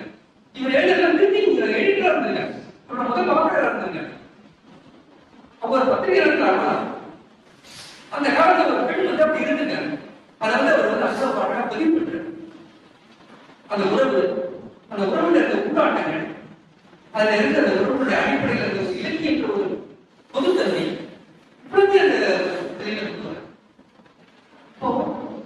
இவர் யாரு? வரலாற்று ஆசிரியரா, பத்திரிகையாளரா, இலக்கிய விமர்சகரா, அது பல விஷயங்களை சமூக விமர்சகரா அப்படின்னு எல்லாமே தான் நல்ல மொழியில தெளிவான நடையில மக்கள சுவையோட தகவல்கள் நுட்பத்தோட தகவல் பிழை இல்லாம நுட்பமான தகவல்களோட ஒரு தகவல் சொல்லி இன்னும் தகவல் புரிய வைக்கக்கூடிய ஒரு எழுத்து திறமையோட நடையாளரோட எந்த பிழையும் இல்லாம பிசிறு இல்லாம தகவல்களை தன் பறவையோடும் தன்னுடைய உள்ளொடியோடு முன்வைக்கக்கூடிய ஒரு மிக முக்கியமான இதழாளர், எழுத்தாளர், சிந்தனையாளர், வரலாற்றாளர், இது எல்லாமே சேர்ந்து ஒரு உருவம் ஜி ராமானுஜன் நாயுடு. அந்த ராமானுஜன் நாயுடு முன்னுரை பற்றி பாத்தீங்கன்னா ஒரு இடத்துல ஜெகதீசன் ராமானுஜன் நாயுடு எழுதிக்கிறார். அவர் ஒரு தொகுப்பு ஒன்று கொண்டு வர்றாரு. அந்த தொகுப்புல பல பேரோட எழுத்து வருது. ஆனால் எழுத்தை யாருக்கு நம்ம சொல்லவே இது தப்பு அப்படின்னு ஜெகதீசன் சொல்றாரு. எப்படி பாரதியாரை ராமானுஜன் நாயுடு கண்டிக்கிறாரோ அவர் ராமானுஜன் நாயுடு சிறப்பு எதிர்பார்க்க மாட்டார். அந்த மரபுல வந்தவர் சொல்ல வேண்டியது சொல்லணும். ராமானுஜன் நாயுடு படிச்சாருன்னா அவன் தம்பி நீ சொல்றது கரெக்ட் தான் சொல்லுவார். நான் சொல்லியிருக்கணும் அப்படின்னு சொல்லுவார். ஏன்னா ஒரு நல்ல ஜேர்னலிஸ்ட் ஒத்துப்பாரு.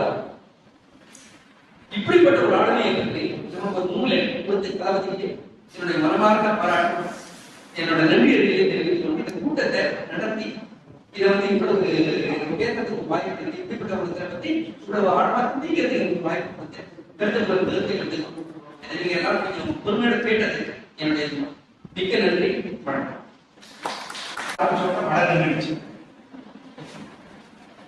புத்தகத்தை தேர்ந்தெடுத்ததுக்கு முக்கியமான காரணம் இவ்வளவு பெரிய மனிதர் எஸ்.சி. ராமானுஜன் நாயுடு அன்றைக்கு இருந்த இன்றைக்கு நாம் பலர் அறியாத பத்திரிகையாளர்களுடைய அத்தனை பேரையும் தேடி பிடித்து அவர்களுடைய விவரங்களை இந்த நூலில் கொண்டு வந்து சேர்த்திருக்கிறார். பாரதியாரை பற்றி முதல் தகவல் வந்தது அவர் காலமான பிறகு நாம சொல்றோம். அதுக்கு சூழ்நிலை 1988 பாரதி புத்தகங்களை தடை பண்ணிடுறாங்க. தடை பண்ண போது பாரதியாரை பற்றி இவர் எழுதுகிறார். ராமானுஜன் நாயுடு பாரதியை பற்றி அது காலமான பிறகு எழுதப்பட்ட முதல் கட்டுரையை புத்தகம். அப்படிப்பட்ட ஒரு நூல். இதுல இன்னும் சில நூலை பற்றி சொல்ற நூலை பற்றி உள்ள கண்டென்ட் பற்றி நம்ம பேசணும். ராமானுஜன் நாயுடு ஐயா தஞ்சாவூர் நிறைய தொடர்பு. இந்த நூலாசிரியர் ராமானுஜன் நாயுடு அவருடைய தாத்தா ராமானுஜன் நாயுடைய தாத்தா சங்க ராமசாமி நாயுடு தஞ்சாவூர்ல தாசில்தாராக. இந்த நூலாசிரியர் ராமானுஜனுடைய பையன் மூத்த பையன் வேணுகோபால் நாயுடு இவங்க அப்பா திருவாரூர் டிஎஸ்பி ஆகிட்டார். அப்படி ஒரு தொடர்பு உண்டு. இவர் 2 பத்திரிகை பிரபலமான பத்திரிகை நடத்தியிருக்கார். ஒண்ணு ஆனந்த குல போதினி. அது என்னன்னா ஆனந்த போதினி பத்திரிகைக்கு போட்டியா நடத்துறது. ஆனந்த போதினி பத்திரிகை வந்தது, அதுக்கு போட்டியா நடத்துறது ஆனந்த குல. இன்னொரு பத்திரிகை அவர் கடைசி வரைக்கும் நடத்தின பிரஜானுபோதம், கடைசி வரைக்கும் நடத்தியிருக்கிறார். இதுல ஒரு குறிப்பிடத்தக்க அம்சம் என்னன்னா ராமானுஜன் நாயுடு பொறுத்த வரைக்கும் அவரே பல எழுத்தாளர்கள் எழுத வச்சிருக்காரு. அதுதான் முக்கியம். தமிழ் நாவல் உலகத்தில் துப்பறிய நாவல்களுக்கு முன்னோடியாக கருதப்பட்ட நால்வர் வைம போதராயம்மாள், ஆரணி குப்சாய் முதலியார், ஜெயா ரங்கராஜு, வடுவூர் துரசாமி ஐயங்கார். இந்த வடுவூர் துரசாமி ஐயங்கார் தவிர மீதி 3 பேரையும் எழுத தூண்டியவர் ராமானுஜன். அது ஒரு முக்கியமான காரணம். இந்த கட்டுரைகள்ல கிருஷ்ணதாஸ் ஒருத்தரை பற்றி எழுதியிருக்க. மூணாவது கட்டுரை. இந்த கிருஷ்ணதாஸ் யாருன்னா தஞ்சாவூர். அவர் நடத்தின பத்திரிக்கை இவர் பிரஜானுகூலம். இந்த கிருஷ்ணதாஸ் தஞ்சாவூர் நடத்தின பத்திரிக்கை ஜனானுகூலம், ரொம்ப பிரபலமான பத்திரிகை. பாரதியாரை விட 4 வயசு இளமை ராமானுஜன். பாரதியார் இறந்த பிறகு கிட்டத்தட்ட 5 ஆண்டுகள் உயிரோடு இருந்திருக்கார். பாரதிக்கு நெருங்கிய நண்பர். ராமானுஜர் நாயர் பற்றி நிறைய தகவல் இருக்கு. யாரார் எழுதியிருக்காங்கன்னா, பத்மநாபன் சித்திரபாரதியில் புத்தகம் எழுதியிருக்கார். சித்திரபாரதியில ராமானுஜர் நாயர் பற்றி குறிப்பு வருது. பேசும் மொழி புத்தகம் எழுதியிருக்கார். பாரதியுடைய புகழை போற்றியவர்கள் அப்படிங்கிற நூல்ல பேசுமணியை ராமானுஜர் பற்றி எழுதுகிறார். அதே போல சீனி விஸ்வநாதன் ராமானுஜர் நாயர் பற்றி குறிப்பு எழுதியிருக்கார். ராமானுஜர் நாயர் அப்படி ஒரு பெரிய மனிதர். 6 பிள்ளைங்க, மூத்த பிள்ளையோட பையன் தான் இவர். இவர் தாத்தா வேலை வச்சிருக்கார். இவர் ஒரு ஐடி ஸ்டேஷன் இருந்தவர். பிறகு அதை திருச்சி வந்துட்டார். ஒரு கல்லூரியில அலுவலகத்தில் வேலை பார்க்கிறார். 8 ஆண்டுகள் தொடர்ந்து இந்த கட்டுரைகள், இந்த சென்று போன நாட்கள் இருக்கிற இந்த நூல்ல இருக்கிற கட்டுரைகள், இது ராமானுஜர் நாயர் தொகுத்தல் இல்லை அப்படிங்கிறது உங்க எல்லாருக்கும் தெரியும். அவர் 8 ஆண்டுகள் எழுதினார். 1926 இருந்து 34 வரைக்கும் 8 ஆண்டுகள் தொடர்ந்து பல கட்டுரைகள் எழுதிக்கிட்டே வந்தார். இந்த கட்டுரைகளை எழுதப்பட்டு அப்படியே இருந்துச்சு. பிறகு 2015 ஆயிரா வேங்கடாஜலபதியினுடைய கடுமையான முயற்சி, தேடி தேடி எல்லா இடத்துலையும் போய் பேப்பரா இருந்தது, டிஜிட்டல் எடிட் எல்லாத்தையும் ஒண்ணு சேர்த்து இந்த புத்தகத்தை வேங்கடாஜலபதி பதிப்பிச்சதுனாலதான் நமக்கு கிடைச்சது. ரொம்ப முக்கியம். ஏன்னா ராமானுஜர் அப்பே ஆனா அவர் எங்க படிச்சிருக்கார்? பள்ளிக்கூடத்து படிப்பெல்லாம் பெருசா படிக்கிறது தாத்தா, சாதாரண படிப்புதான். அப்படிப்பட்டவருடைய நூல் இதான் குறிப்பிட வேண்டிய அம்சம். அப்போ பல எழுத்தாளர்களுக்கு ஊக்கம் கொடுத்திருக்கார். பல பத்திரிகை ஆசிரியர் நாம கேள்விப்படாத ஆளா இருக்காங்க. இன்னொரு முக்கியமான விஷயம், குருமலை சுந்தரம் பிள்ளைன்னு நீங்க கேள்விப்பட்டிருக்கீங்க. இந்த குருமலை சுந்தரம் பிள்ளை யாருன்னா, இந்து பத்திரிகை சுதேசரமன் பத்திரிகையுடைய நிறுவனர் ஜி சுப்பிரமணியாருடைய வாழ்க்கை சரித்திரத்தை எழுதின குருமலை சுப்பிரமணியனுடைய வாழ்க்கை வரலாறு சுத்தத்தை இந்த விஷயத்தில் எழுதியிருக்கார். இந்த மாதிரி பல மிகப்பெரிய எழுத்தாளர் பாராபுத்தி எழுதியிருக்கார். பாராதான் அவ்வளவு பெரிய ஆள். இப்படி இந்த புத்தகத்துடைய முக்கியத்துவம் வருதுதான் இதை நாம அறிமுகப்படுத்துறோம். எனக்கு இதுல ஒரு பெரிய வருத்தம் நான் சொல்லிட்டேன். தமிழ் மக்கள் இந்த நூலை கொண்டாடவில்லை. ஒரு பெரிய வருத்தம். இவ்வளவு பெரிய முயற்சியில வேங்கடாஜலபதி பண்ணியிருக்காரு. வேங்கடாஜலபதி இந்த புத்தகம் போனிச்சா போனா என்ன நினைக்கிறாரு தெரியாது. ஒரு பார்வையாளரா, விமர்சகரா நான் ஒரு அமைப்பில் இருக்கிறதுனால இந்த நூல் பேசப்படவில்லை. நாம் அதை பேசணுங்கிறதுக்காக தான் இவர் செல்வமானியோட கிட்டத்தட்ட 4 மாதத்துக்கு முடி பேசணும். காமராஜாட்ட பேசினா ஞாபகம் பேசிதான் நீ வச்சு. ஆனா மழை கொஞ்சம் கூட்டம் எல்லாமே பண்ணிட்டு இந்த புத்தகத்துடைய விலை 175 ரூபாய். 2015 125 ரூபாய் போட்டாங்க. 2021 175 ரூபாய் போட்டாங்க. நமக்கு இங்க 120 ரூபாய்க்கு காலேஜ் ஒரு பதிப்பகத்துல புத்தகம் கொடுத்துருக்காங்க. இந்த புத்தகம் நீங்க வந்திருந்தா போயிருக்கோம். அதனால என்ன பண்ண போறோம், புத்தகத்தை நம்ம தான் வச்சிருக்கோம். யாரு வேணாலும் எப்ப வேணாலும் நம்ம வாங்கிக்கலாம். அந்த உறுதி. அடுத்தது, இந்த புத்தகம் இதற்கு முன்னால் தஞ்சையில் பேசப்பட்டிருக்கு. அதுக்கு தகவல் சொல்றோம். பாரதி சங்கத்துல வி.எஸ். ராமலிங்க ஐயாவுடைய பாரதி சங்கத்துல இந்த புத்தகத்தையும் சேர்த்து ராமானுஜர் நாயர் பற்றி பேசியிருக்கோம். கிட்டத்தட்ட 15 ஆண்டுகளுக்கு முன்னாடி. இது தவிர திருவையாறு பாரதி இயக்கத்துல பாரதி புகழ் பாடிய எழுத்தாளர்கள் தலைப்புல ராமானுஜர் பற்றி பேசியிருக்கோம்.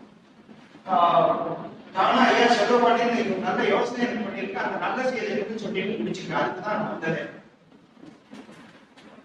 முன்னாடி நம்ம பாரதி சங்கத்துல பேசின ராமானுஜர் நாயுடு பாரதி புகழ் பரப்பிய பெரியவர்கள் வந்த ராமானுஜர் நாயுடு இன்னைக்கு ஐயா பேசியிருக்கிற இது ஐயா ஜெயக்குமார் ஐயா வழக்கமாக பதிவு பண்ணியிருக்காங்க.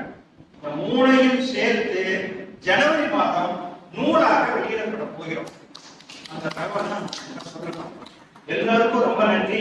அவங்க வந்து ரொம்ப கூச்சப்பட்டு கையை அப்படியே வச்சிருக்காங்க, பேச சொல்லாத ஊட்டே நீ என்னத்தை பேச போறேன்னு சொல்லி அடிச்சுதான் சொன்னாங்க. எப்படி இருந்தாலும் குடும்பத்துல உள்ளவங்க வந்திருக்காங்க. ரொம்ப மகிழ்ச்சி.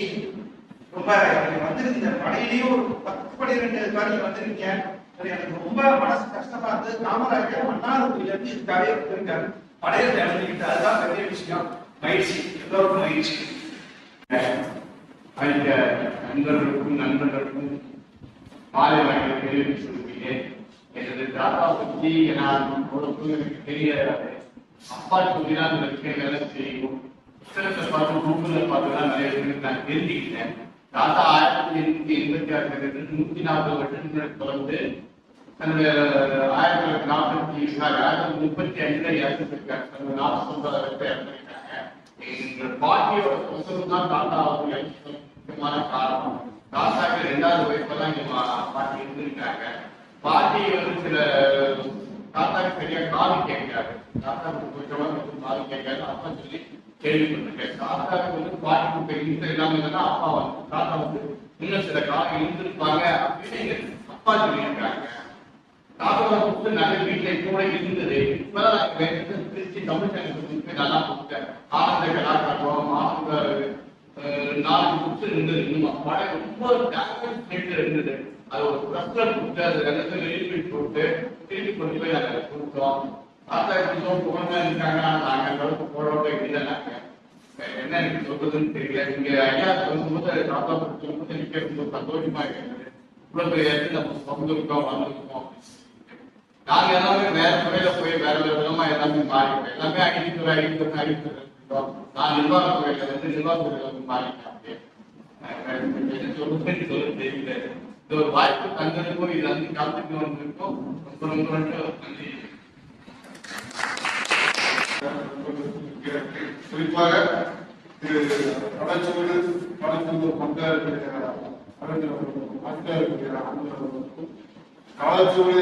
படச்சூடு அவங்களே இதுக்காக குறிப்பா அவங்க அந்த இருந்து படச்சூடு நிலைமைக்கு அனுப்பியிருக்காங்க.